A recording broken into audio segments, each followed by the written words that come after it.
Kita menyadarkan diri kita, terlebih lagi yang berceramah, jangan kau hanya sampai menyampaikan ayat saja. Hai Abdul Samad, apakah kau yang bicara itu hatimu sudah hidup?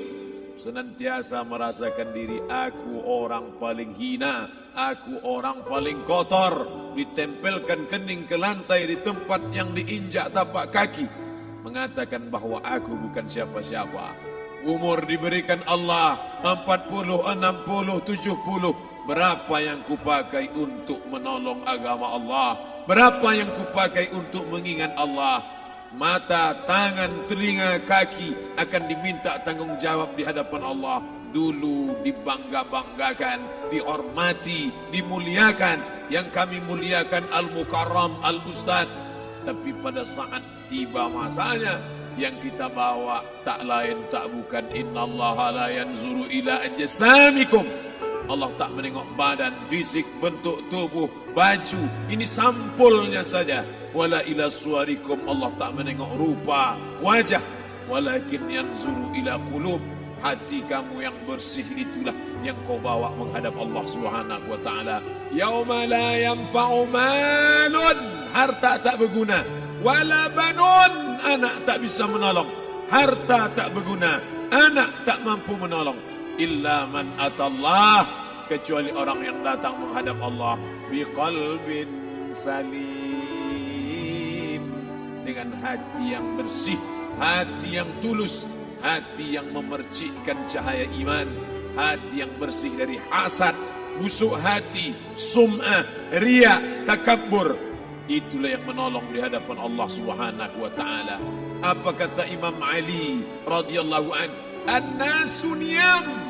Semua manusia waktu hidup itu tidur. Bapak tidur, ibu tidur, saya tidur. Semua orang waktu hidup itu tidur. Falamma matu, ketika dia mati, disitulah dia baru terjaga dari tidur panjang. Saat Israel mencabut nyawa, ditarikkan adalah satu centapan yang kuat. Disitulah kita baru terjaga dari tidur panjang. Betapa aku meninggalkan salat, betapa aku tak berzakat, betapa dulu kekuasaan. Aku lulus umur 30, pensiun 58, 28 tahun apapun tak pernah kubuat untuk agama. Sibuk membesarkan anak, sibuk mengurus warisan.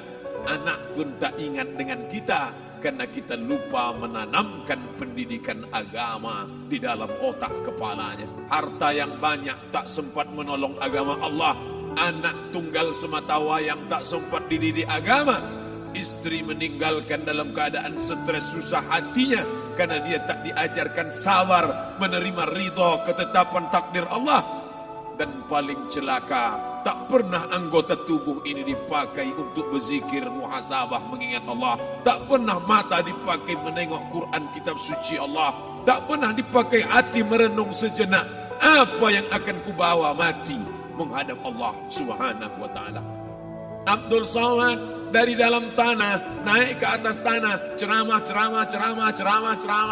masuk balik ke dalam tanah. Yang kau bawa apa?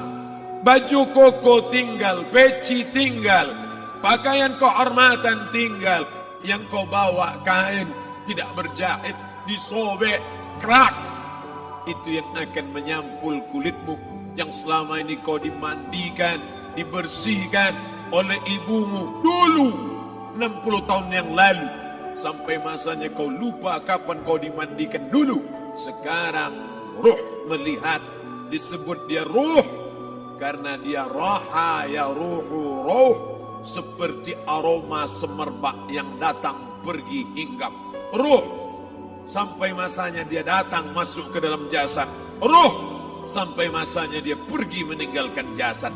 Malam ini dimuliakan Al-Mukarram Haji Abdul Samad LCMA. Kenapa Abdul Samad ini dimuliakan? Karena ruh hinggap sejenak sebentar, sampai masanya besok pagi dia ruh keluar dari dalam tubuh ini. Anak yang katanya ayahku sayang, istri katanya kaulah abang, sampai masanya mereka tak lagi mau mendekat. Rumah itu saya yang buat, saya yang mengukurnya. Tapi begitu ruh sudah keluar dari badan, tidak satu pun semeter, sesenti, sejengkal, sehasta ada tempat di rumah itu untuk jenazah bernama jenazah Abdul Somad. Mana kawan, sahabat, andai tolan, anak menantu, teman sekantor, semuanya pergi meninggalkan. Yang tetap dibawa, kalau pernah kaki melangkah salat berjamaah di masjid, kalau pernah tangan mengusap kepala anak yatim, kalau pernah tangan mengucap subhanallah. Nanti di akhir tausiah kita akan berzikir, munajat, muhasabah diri, berdoa, mengenang apa yang akan kita bawa menghadap Allah Subhanahu wa taala. Datang malaikat membawa kain kafan dari cahaya, akan menyambut ruh yang mulia. Hadis riwayat Ahmad bin Ambal dalam kitab Al-Musnad, turun malaikat berlomba-lomba membawa kain putih dari cahaya, menunggu ruh akan keluar. Ruh menetes seperti embun di ujung daun. Daun tidak bergoyang, ranting tidak patah. Ruh menetes pelan turun ke dalam kain kafan, dibawa malaikat ke pintu langit. Tak sabar mereka menyambut. Inikah dia yang selama ini berjamaah? Berapa banyak yang masyhur terkenal di bumi, malaikat tak mengenal dia. Ini roh siapa? Tapi ini bukan LCMA, dia bukan ustaz, dia bukan ulama, tapi imannya dalam, kekuasaan dipakai menolong agama Allah. Ruhnya keluar di bawah, semua malaikat mengucapkan salam. Inilah orang yang selama ini kami tunggu-tunggu, catatannya sudah lama. Setiap pagi petang malaikat subuh membawa catatan namanya, malaikat malam membawa catatan namanya. Kami merindukannya. Begitu orang-orang yang masyhur di langit tapi tak dikenal makhluk bumi. Tapi ada sebaliknya, yang rohnya disentapkan, ditarik malaikat dengan begitu tarikan yang sangat kuat. Nabi bertanya saat Isra Mi'raj kepada mereka yang sudah mati ribuan tahun yang lalu, apa yang kalian rasakan? Yang satu mengatakan seperti tebasan pedang di tempat yang sama beratus kali. Yang satu mengatakan seperti kambing yang dikuliti hidup-hidup. Yang satu mengatakan seperti mata kail pancing ditarik dari kulit yang basah. Maka kita berdoa setiap selesai salat, Allahumma hawwin alaina, ringankan kami ya Allah, fi sakaratil maut, di saat sakaratul maut yang amat sangat menyakitkan itu. Di saat malam pertama di tempat yang gelap, di tempat yang tak pernah diimpikan oleh orang, tapi kita tetap melewati dan merasakannya.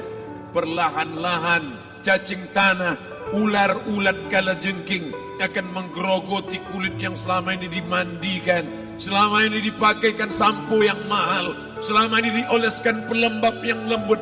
Tapi ternyata sebelum roh keluar jasad, setelah keluar, dia hanya akan menjadi santapan cacing tanah, hancur berkeping hari demi hari. Yang pertama kali membusuk adalah mata, karena dia berisi cairan. Cairan ini mengering, busuk dan berlubang. Lalu kemudian usus sebulan di dalam tanah, mulai dia menggelembung masuk angin dan dia meletus pecah. Cacing-cacing tanah mulai datang menggerogoti, memakan. Habis, siap tak siap, suka tak suka, kau akan didatangkan. Apa yang akan ditanya oleh Allah? Perbuatanmu, amalmu. Faman ya'mal mithqala dzarratin khairan yarah. Sebesar biji sawi, sebesar ujung rambut, kau aniaya orang, kau makan titik puluh keringatnya. U'tul ajira ajrahu, berikan upah pekerjamu, gaji tukang panenmu, gaji tukang cuci setrikamu. Kau makan, kau tahan 3 bulan. Dia tak menuntut, dia senyum, dia hanya mampu mengadu kepada Allah. Tapi titik peluhnya yang keringatnya, air matanya akan kau balas di hadapan Allah Subhanahu wa taala. Di saat itu tak ada siapa bisa menolong. Hari ini uangmu banyak, kau bayar pengacara handal 1 jam 100 juta, bebas tanpa syarat. Tapi di hadapan Allah semua akan bersaksi. Al-yawma nakhtimu ala, lidah yang selama ini pandai bicara dikunci, ditutup Allah Ta'ala yang akan bicara. Wa tukallimuna aydihim wa tashhadu arjuluhum, kaki akan bersaksi, tangan akan bicara. Bima kanu yaksibun, yang pernah dilakukan di masa yang lalu. Mata melihat seolah-olah nyata perbuatan itu pernah dilakukan dulu. Kita lupa, kita tak ingat. Tapi catatan malaikat terlalu terang benderang. Wa in kullun lamma jami'ul ladaina muhdarun. Catatan dibaca sampai-sampai orang itu tak percaya. Ma li hadzal kitab, kenapa buku catatan saya ini la yughadiru saghiratan, yang kecil-kecil, wala kabiratan, yang besar-besar, ahsaha, semua tercatat dalam buku catatan yang nyata. Dalam surat Al-Isra apa kata Allah? Iqra. Hari ini kalau dikatakan Iqra baca Quran, Iqra baca Yasin, malam Jumat Iqra baca surat Al-Kahfi. Tapi sampai hari itu Yasin tak bermakna, Al-Kahfi tak lagi disuruh baca, karena hidup sudah berakhir. Iqra, baca. Apa yang kau baca? Kafa binafsikal yawma alaika hasiba. Baca buku catatan amal. Sampulnya dosa, isinya dosa. Catatan kakinya dosa, sampul penutupnya dosa, bibliografinya dosa. Sampai ia pun tidak percaya, kenapa aku hidup hanya dosa saja. Saat itu dia mendengar teriakan azab, saat itu dia menyaksikan pekikan teriakan sakitnya siksa. Rabbana, ya Tuhan kami, farji'na, balikkan lagi kami ke dunia. Rabbana, ya Tuhan kami, absarna, mata kami sudah melihat azab. Wasami'na, telinga kami sudah mendengar sakitnya, pekikan, teriakan, jeritan. Farji'na, balikkan lagi kami ke dunia. Na'mal salihan, kami ingin amal saleh. Kami ingin bantu masjid, kami ingin sekolahkan anak yatim, kami ingin muliakan fakir miskin, kami ingin bantu panti jompo. Farji'na, balikkan lagi kami dunia. Kami ingin salat tahajud, kami ingin tahiyatul masjid, kami ingin puasa sunat. Saat itu penyesalan tak lagi berguna. Na'mal salihan, kami ingin amal saleh. Andai kau beri kami tenggat waktu ya Allah, laula akhartani, kalau kau beri aku waktu, ila ajalin qarib, aku tak minta hidup 1000 tahun. Ila ajalin qarib, sebentar saja kau hidupkan aku ya Allah. Di situ orang baru tahu apa yang pernah dilakukan dulu, yang di masa lalu tak ada cara lain kecuali malam ini kita bertaubat, taubat nasuha, mandi, solat sunat taubat. Ma min muslimin yuznibu dzamban, ada orang silap, khilaf, buat dosa, salah. Siapa yang tak pernah salah? Sedangkan datuk moyang kita Adam pun salah, tapi dia mengetahui, sadar salahnya. Dia berdoa, Rabbana zalamna anfusana, kami sudah menzalimi diri kami. Wa illam taghfir lana, kalau kau tidak mengampuni kami, wa tarhamna, kalau kau tidak merahmati kami, dan akunanna minal khasirin, kami termasuk orang yang rugi ya Allah. Maka malam ini kita bermunajat kepada Allah, berdoa, mengenang masa lalu, bergelimang dosa, besok tak akan kita ulang. Kita minta ampun kepada Allah Subhanahu wa taala. Astaghfirullahalazim. Astaghfirullahalazim. Astaghfirullahalazim.